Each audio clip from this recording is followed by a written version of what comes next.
మీ business ఏదైనా మీ ఊర్లో promotion చేయాలంటే అది సుమన్ టీవీతోనే సాధ్యం. ఇప్పుడే సంప్రదించండి. Welcome to Suman TV Kothagudem. Bhadradri Kothagudem Chunchupalli తండాలో 9th క్లాస్ విద్యార్థి ఆత్మహత్య చేసుకోవడం జరిగింది.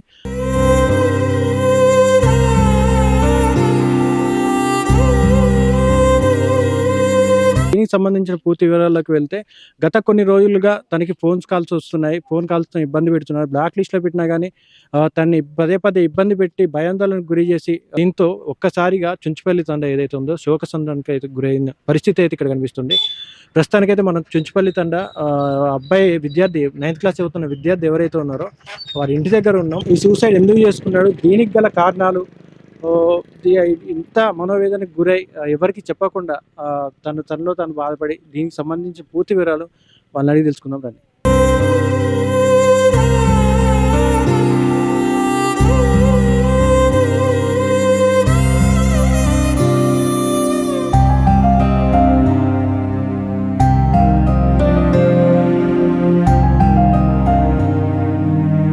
నిన్న ఎవరైతే విద్యార్థి సూసైడ్ చేసుకొని చనిపోయారో ప్రస్తుతానికైతే మనం చుంచుపల్లి తండా వాళ్ళ ఇంటి దగ్గర అయితే ఉన్నాం.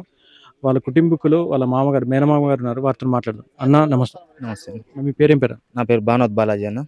అన్న ఏం చదువుతున్నాడు అన్న బాబు? 9th క్లాస్ 9th క్లాస్ చదువుతున్నాడు. ఏ స్కూల్ అన్న? మన గవర్నమెంట్ హై స్కూల్ చుంచుపల్లి కోటి పక్కంది. అంటే ఏం జరిగిందన్న, అసలు ఏం జరిగింది?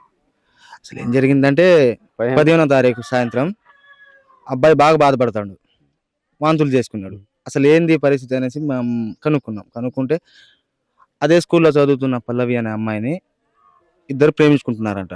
రోజు ఒక అదే స్కూల్ ఆటోలో రోజు కలిసి వెళ్ళేవాళ్ళు, కలిసి ఉండేవాళ్ళు, బాగా కలివిడిగా ఉండేవాళ్ళు, ఫ్రెండ్స్ కదా.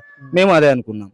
కాకపోతే నేను 15వ తారీఖు సాయంత్రం అమ్మాయి వాళ్ళ నాన్న, పిన్ని, వాళ్ళ బాబాయ్, మా నాన్నమ్మ వీళ్ళందరూ ఫోన్ చేశారంట. ఫోన్ చేసి ఎంతగా బాధ పెట్టారంటే టార్చర్ పెట్టారు. నేను చంపేస్తాం, నరికేస్తాం, నువ్వు మెసేజ్లు పెడుతున్నావు, మా అబ్బాయితో తిరుగుతున్నావు అనేసి ఇబ్బంది పెట్టారు. ఆ విషయం మాకు చెప్పకుండా ఈ అబ్బాయి మందు తాగిండు, గడ్డి మందు తాగేసరికి ఇంటికి వచ్చి వాంతులు చేసుకున్నాడు 7:30 సమయంలో. ఆ సమయంలో మేము చూసి ఏం చేసినావు అంటే మందు తాగిన అన్నాడు. సరే అనేసి నాగరాజు హాస్పిటల్ తీసుకెళ్తే నాగరాజు హాస్పిటల్లో ఆ డాక్టర్ చేతులు ఎత్తేసారు. నాగరాజు డైరెక్ట్ ఖమ్మం తీసుకెళ్ళాం కిమ్స్లో.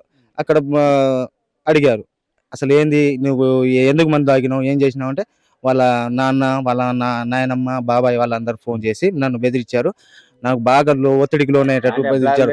నేను మందు తాగే అంత టార్చర్ పెట్టారు నాకు అని చెప్పిండు అబ్బాయి. ఆ గంట తర్వాత 17వ తారీఖు సాయంత్రం 8 గంటలకు ప్రాణాలు విడిచేసిండు. మా మనవడు, మా అల్లుడు మాకు లేకుండా పోయాడు. ఈ విషయాన్ని చుంచుపల్లి స్టేషన్లో ఎఫ్ఐఆర్ బుక్ చేయించాం.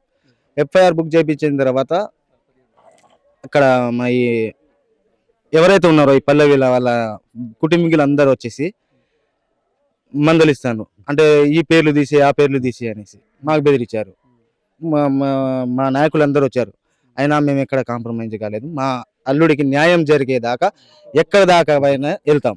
అంటే ఇప్పుడు ఈ విద్యార్థి ఎవరైతే ఉన్నారో మీ అల్లుడు ఎన్ని రోజుల నుంచి ఇబ్బంది పెడుతున్నారన్న?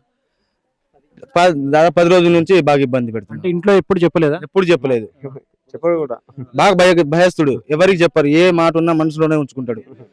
అదే మనసులో మాట పెట్టుకొని అలా మా అందరిని విడిచేసి మా శోక సముద్రంలో ముంచేసి వెళ్ళిపోయాడు. స్కూల్లోకి వెళ్ళి కూడా ఒక రోజు బెదిరించి కొట్టారు. ఆ విషయం కూడా మాకు చెప్పలేదు. పురుగుల మందు తాగింది అంటే ఇంటి దగ్గరైనా లేకపోతే స్కూల్లో జరిగిందన్న ఇన్సిడెంట్? ఇంటికాడనే రాత్రి 7 గంటలకు మాకు తెలిసింది. మరి అంతకుముందు ఎన్ని గంటల ముందు తాగిండో తెలియదు. వాంతులు చేసేసరికి మాకు అర్థమైంది. మొత్తం మా గడ్డి మందు పచ్చగా వచ్చేసరికి వాంతుల్లో పచ్చగా వచ్చింది. అసలు ఏం జరిగింది ఏందనేసి మేము కనుక్కుంటే పురుగుల మందు తాగిందని చెప్పిండు. అంటే ఏ రోజు కూడా మీకు ఎప్పుడు ఏ రోజు కూడా చెప్పలేదు? ఏ రోజు చెప్పలేదు. మాకు చెప్పుంటే ఇక్కడ దాకా వచ్చేది కాదు. అంటే బయటకు వచ్చిన వాస్తవాలు అంటే కొంతమంది అనుకుంటుంది ఏంటంటే అబ్బాయి చాటింగ్ చేస్తుంటే ఇంట్లో వాళ్ళు మందలిస్తే ఇట్లా మనస్తాపానికి గురై చనిపోయారు అని చెప్పేసి అంటున్నారు. మాకు ఏ విషయం తెలియదు. ఇది వాళ్ళు ఫోన్ చేసేదాకా తెలియదు. వాళ్ళ పేరెంట్స్ కూడా మీతో ఎప్పుడు చెప్పలేదు. అబ్బాయినే ఒత్తిడి గురి చేశారు. నేను కొట్టేస్తాం, చంపేస్తాం, నరికేస్తాం అనేసరికి వీళ్ళు రేపు పొద్దున ఏం చేస్తారో అనేసి ఆలోచనతో అబ్బాయి పురుగుల మందు తాగిండు. మీ మేనల్లుడు ఎవరైతే ఉన్నారో పదే వాళ్ళు ఫోన్ కాల్స్ చేసి బాగా ఇబ్బందులు పెట్టేవారు అని చెప్పేసి అంటున్నారు. ఎంతవరకు వాస్తవం? ఇది వాస్తవం. వాళ్ళు ఫోన్ చేసింది వాళ్ళ అక్కకు తెలుసు. అంటే ఎంతమంది ఈ పిల్లవాడు వీళ్ళకి హక్కుందా? అక్క ఉంది. అక్క అయితే ఆగండి అంకుల్, మీరు ఇంతకన్నా ఫోన్ చేసి మా తమ్ముడిని ఇబ్బంది పెడుతున్నారు, ఏదున్నా కానీ రేపు పొద్దుగాల మేము మాట్లాడతాం, మా నాన్నతో మాట్లాడిస్తున్నాం అన్నా కానీ మాట లేదు.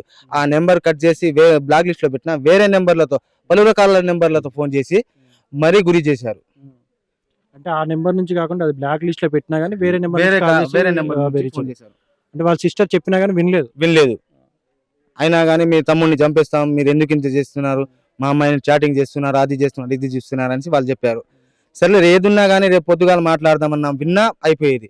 కానీ మాట వినకుండా అన్నిసార్లు ఫోన్ చేసి బాగా 100% గురి చేశారు, బాగా ఇబ్బంది పెట్టారు. మీకు ఎటువంటి న్యాయం జరిగితే బాగుంటుంది అనుకుంటున్నారు?